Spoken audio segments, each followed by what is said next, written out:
أعوذ بالله من الشيطان الرجيم.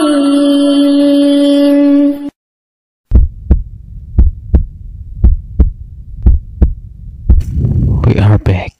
Divisi tematik level 2. Bismillah.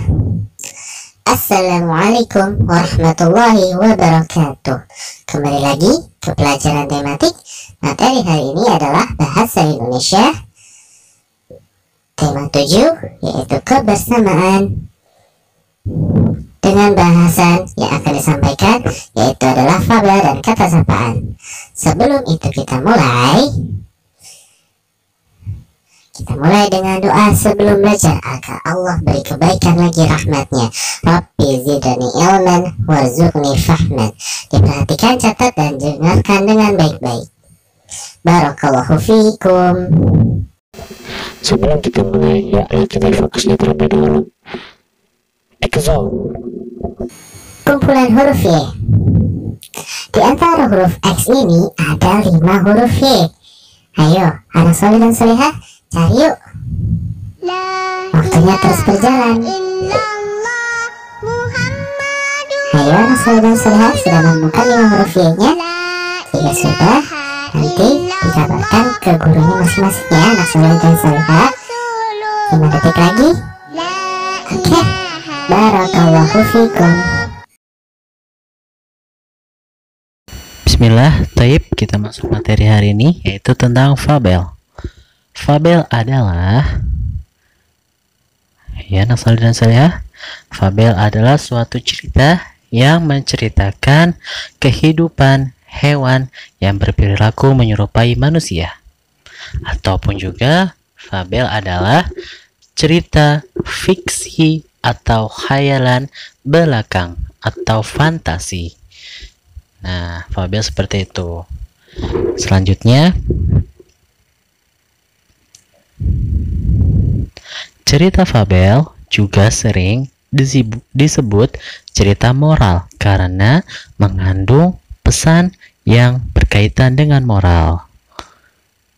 Contohnya, kita akan masuk contoh tentang cerita fabel. Tokoh-tokohnya atau karakter cerita di dalam fabel hampir semuanya binatang. Karakter adalah sifat atau watak yang menjadi ciri-ciri seseorang untuk membedakan dari yang satunya dengan yang lainnya. Setiap orang memiliki karakter yang berbeda-beda. Adanya karakter dalam setiap orang bisa karena bawaan dari lahir atau karena pengaruh lingkungan. Kita itu berbeda-beda tapi tetap sama, ciptaan Allah. Dengan perbedaan yang ada, kita tidak boleh saling menghina dan harus tetap saling menghargai satu sama dan lainnya. Oleh karena itu, tujuan dari fabel adalah memberikan ajaran moral. Selanjutnya, kita masuk ke ciri-ciri fabel. Nah, ciri-ciri fabel yang pertama, tokoh utama binatang. Yang kedua, alur cerita. Alur ceritanya sederhana. Yang ketiga, cerita singkat dan bergerak cepat. Yang keempat, gaya penceritaan secara lisan. Yang kelima, pesan atau tema kadang-kadang dituliskan dalam cerita. Alhamdulillah, untuk materi fabel sudah selesai. Jika terlalu cepat bisa diulangi. Dan jangan lupa mencatat hal yang penting. Berikutnya, anak soleh dan solehah, kita akan memasuki contoh fabel. Yuk, diperhatikan dan jangan lupa disimak baik-baik ya. Barakallahu fikum. Ada sebuah kisah menarik yang termaktub dalam hadis yang diriwayatkan dari jalur Abu Hurairah dan Abu Sa'id Al-Khudri serta Imam Ahmad. Al-Hafiz Ibnu Katsir melalui sanadnya dinilai sahih. Kisah ini terjadi pada masa kenabian Muhammad SAW. Di suatu daerah di Jazirah Arab, hiduplah seorang gembala kambing. Dia mengurus ratusan kambing dan domba. Setiap pagi pria itu membawa seluruh hewan ternak yang dia yakin telah diamanahkan oleh pencipta kepadanya ke padang rumput dekat dengan oasis. Suatu hari gembala tersebut kecolongan. Seekor serigala berhasil menerkam satu domba yang lepas dari kerumunan. Dia pun segera mengejar serigala tadi dan menakut-nakutinya dengan ayunan tongkat. Domba yang menjadi buruan itu bertubuh gemuk sehingga sang serigala kesulitan membawanya kabur secara cepat. Sang gembala pun menarik pasa domba tersebut dan dari cengkeraman seekor serigala. Tiba-tiba serigala itu berkata, "Wahai fulan, mengapa engkau begitu zalim? Allah telah menetapkan domba itu sebagai rezekiku untuk hari ini. Kenapa engkau berebutnya dariku?" Betapa terkejutnya pria itu ketika mendengar serigala itu bertutur kata kepadanya, "Kamu bisa bicara?" Katanya takjub. "Mengapa engkau melihatku terheran-heran? Harusnya engkau tahu ada yang lebih mengherankan darinya. Seekor serigala bisa berbicara," kata hewan itu. "Apa itu?" "Di Madinah ada seorang nabi dan rasul yang Allah utus untuk semesta alam. Namun banyak orang yang justru memalingkan dan enggan beriman kepadanya. Karena nabi itu Rasulullah Muhammad SAW." Jelas sang serigala. Keesokan harinya, gembala itu bertekad pergi ke Madinah untuk menjumpai secara langsung sosok yang diceritakan serigala tadi. Perjalanan dengan berjalan kaki yang tidak mudah itu ditempuh dengan penuh kesabaran. Akhirnya sampailah dia ke Madinah. Bertanya pada sejumlah warga setempat, gembala itu di depan Masjid An-Nabawi. Singkat cerita, dia berkesempatan bertemu dengan Nabi Muhammad SAW. Kepada beliau, dia pun menuturkan kisahnya hingga sampai di Madinah. Rasulullah SAW membenarkan kisah gembala tersebut. Artinya, beliau tidak heran ada seekor binatang yang terang-terangan menunjukkan rasa imannya kepada Allah dan Rasulnya. Lebih lanjut, hal itu ternyata termasuk tanda akan datangnya hari akhir. Yang demikian itu adalah salah satu tanda kiamat, sabda beliau sallallahu alaihi wasallam. Gembala itu pun kemudian bersyahadat. Wallahu alam bishawab. Barakallahu fikum.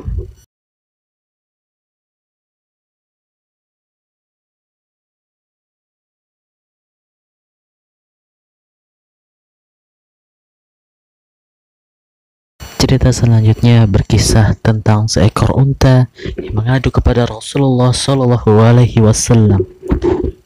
Kisah ini berasal dari Abdullah bin Ja'far.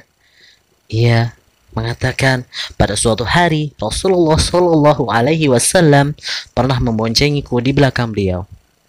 Beliau SAW ketika beliau menaiki ontanya, kemudian beliau SAW mengatakan sesuatu kepadaku secara rahasia, dan aku tidak mau menceritakannya kepada seorang manusia pun.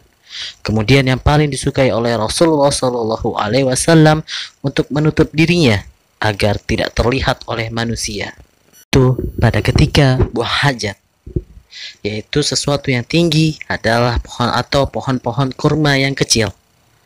Berkata Abdullah bin Ja'far, kemudian beliau masuk ke sebuah kebun kepunyaan orang Ansor. Maka tiba-tiba di situ ada seekor onta.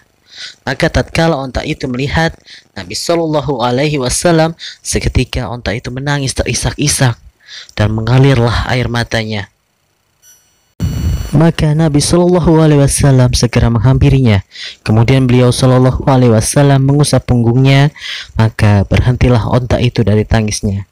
Beliau SAW bersabda, "Siapakah pemilik onta ini? Kepunyaan siapakah onta ini?" Lalu seorang pemuda dari kaum Ansor datang, serunya menjawab, "Kepunyaanku, wahai Rasulullah."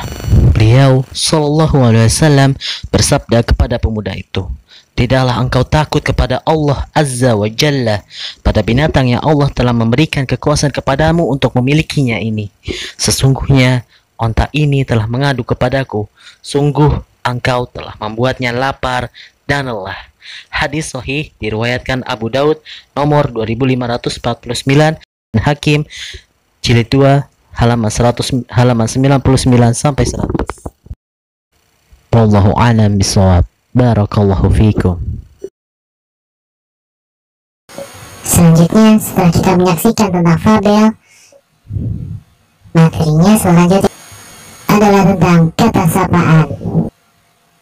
Nah, siap-siap anak soleh dan solehah, kembali diperhatikan dan dicatat poin-poin penting atau hal-hal yang penting untuk dicatat. Barakallahu fikum anak soleh dan solehah. Kata sapaan.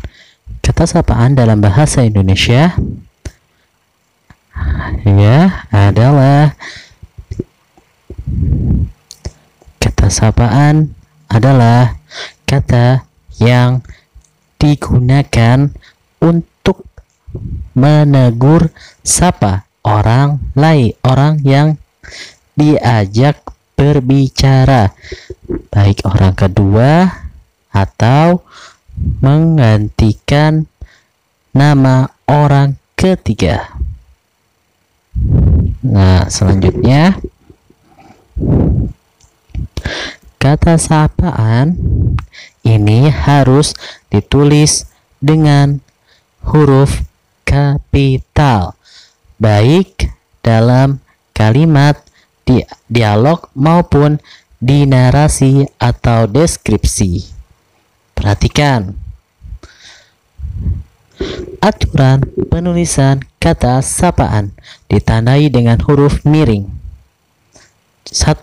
Huruf awal kata sapaan ditulis dengan huruf kapital. Contohnya, ayah kami berangkat ke sekolah, silakan masuk Bu. Nah, itu contohnya di kalimat awalnya. Sedikit revisi pada video ini. Pada contoh ayah kami berangkat ke sekolah dan silakan masuk Bu, harusnya yang huruf kapital hanya ayah, silakan, dan Bu. Karena kenapa ayah? Karena pada awal kalimat. Dan kenapa silakan sama juga di awal kalimat. Dan kenapa Bu? Karena itu untuk kata ganti orang lain. Seperti itu. Yang kedua, kata sapaan dapat disingkat atau ditulis lengkap. Nah, kemudian kita masuk ke contohnya. Silahkan menikmati hidangannya. Hidangan ini Bu Siti. Silahkan menikmati hidangan ini Ibu Siti. Nah, sebenarnya adik saya ini sakit. Apa Dok? Seperti itu.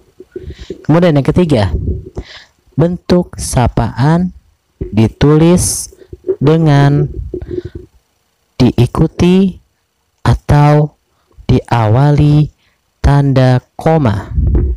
Contoh, Bu, koma, kapan kita menengok nenek? Tanda tanya. Apakah saya boleh membeli buku ini, koma Pak? Tanda tanya. Nah, seperti itu, tanda koma. Seperti itu.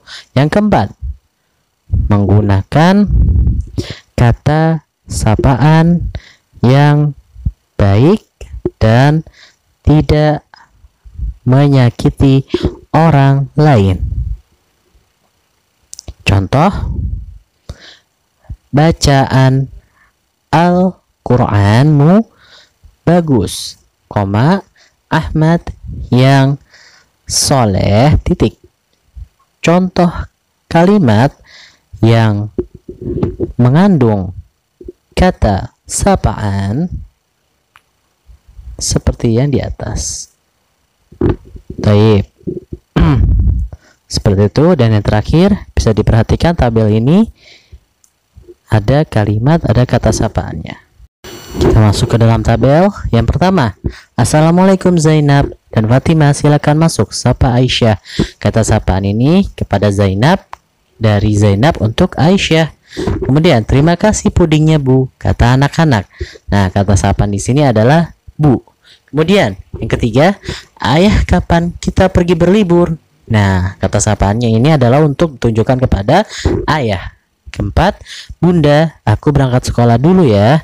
Nah, kata sapaan ini ditunjukkan kepada Bunda. Yang terakhir, yang kelima, apa kabar Bu Guru?